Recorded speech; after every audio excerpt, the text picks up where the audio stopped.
అభివృద్ధి చెందిన భారత్ను 2047 నాటికి సృష్టించాలని లక్ష్యం పెట్టుకున్న ప్రధాని మోదీ ఆ దిశగా ఇప్పటి నుంచే ప్రయత్నాలు ప్రారంభించారు.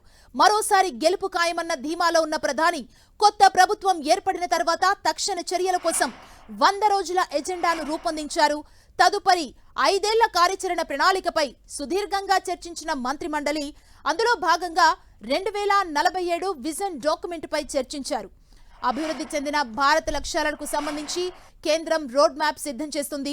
వికసిత భారత సాధన కోసం కేంద్ర మంత్రిత్వ శాఖలు, రాష్ట్ర ప్రభుత్వాలు, విద్యా సంస్థలు, పారిశ్రామిక సంస్థలు, పౌర సమాజం, శాస్త్రీయ సంస్థలు, యువత నుంచి సంప్రదింపులు, సలహాలు, సూచనలతో ముందుకు వెళ్లాలని కేబినెట్లో నిర్ణయించారు. అభివృద్ధి చెందిన భారత్ అంశంపై ఇప్పటికే వివిధ స్థాయిల్లో 2700కు పైగా సమావేశాలు, వర్క్షాప్లు నిర్వహించిన కేంద్రం 20 లక్షలకు పైగా యువత సలహాలు, సూచనలు తీసుకుంది.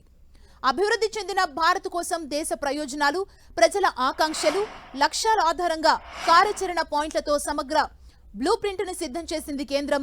అభివృద్ధి చెందిన భారత్ లక్ష్యాన్ని చేరుకోవడంలో దేశ ఆర్థిక వృద్ధి, జీవన సౌలభ్యం, ఈజ్ ఆఫ్ డూయింగ్, మౌలిక సదుపాయాలు, సామాజిక సంక్షేమం కీలకమని కేంద్రం భావిస్తోంది.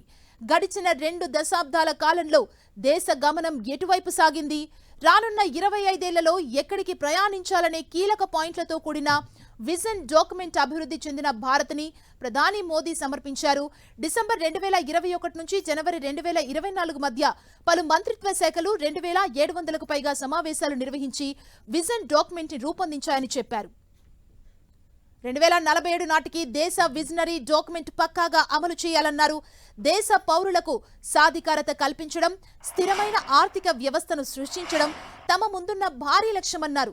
భవిష్యత్తులో టెక్నాలజీకి కేంద్ర బడ్జెట్లో 1,00,000 కోట్లు కేటాయిస్తామని, వికసిత్ భారత్ సెమినార్లను ప్రతి శాఖ ఎజెండాలో చేర్చుతామని తెలిపారు.